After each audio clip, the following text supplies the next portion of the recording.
তন্ত্রমন্ত্র শক্তি চ্যানেলের পক্ষ থেকে সবাইকে সুস্বাগতম। তো সবাই কেমন আছেন? আমি ভরত মণ্ডল। আজকে আমি একটা বীর্য স্তম্ভনের টোটকা দেব।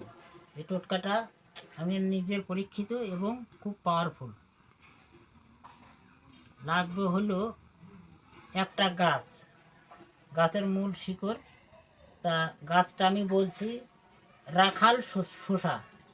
রাখাল শসা বললে পরে অনেকেই চিনবে না, আবার কিছু কিছু এলাকার লোক চিনতে পারে।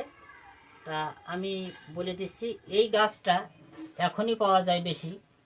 অনেক সময় দেখবেন রেল লাইনের ধারে হয়ে আছে বা মাঠে ঘাটে হয়, যেটাকে বলা হয় মেটো তরমুজ। ছোট ছোট তরমুজ হয়, তরমুজের মতোই দেখতে, ওটাকে বলা হয় রাখাল শসা।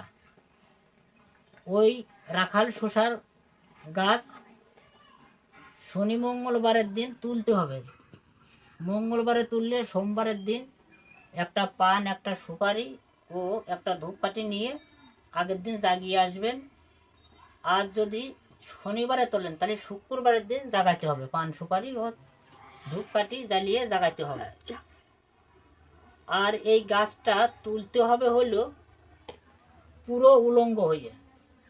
রাত্রের দিকে কাজটা করবেন, শরীরে কোনো একটা সুতাও থাকবে না, উলঙ্গ হয়ে এই শিকড়টা গাছ জাগিয়ে নিঃশ্বাস বন্ধ করে বাম হাত দিয়ে এক টানে শিকড়টা তুলে নিয়ে আসতে হবে। ওই শিকড়টা বাটার শিলনোড়ায় পিষার পরে সমপরিমাণ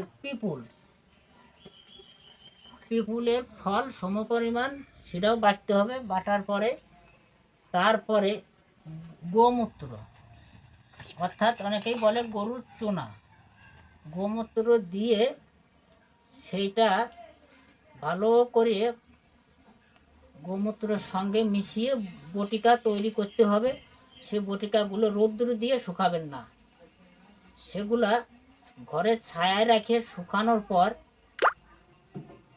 সেইটা যে সময় স্বামী স্ত্রী সহবাসে যাবে তখন তার 10 মিনিট আগে জিহ্বার তলে রেখে যদি সহবাস করে এক ফোঁটা বীর্যও আউট হবে না।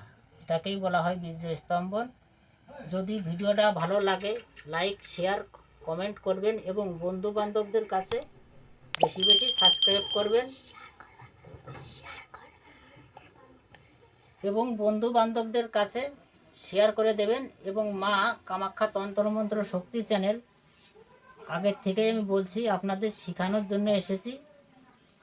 আমার কাছে 5,000 10,000 টাকা নিয়ে আসতে হবে না, আপনারা যে কোনো সময় ফোন করবেন। আমি যদি ফোন রিসিভ করে কথা নাও বলতে পারি, পরে আমি কল ব্যাক করে সবার সঙ্গে কথা বলি। মা কামাখ্যা তন্ত্রমন্ত্র শক্তি চ্যানেলের পক্ষ থেকে সবাইকে নমস্কার।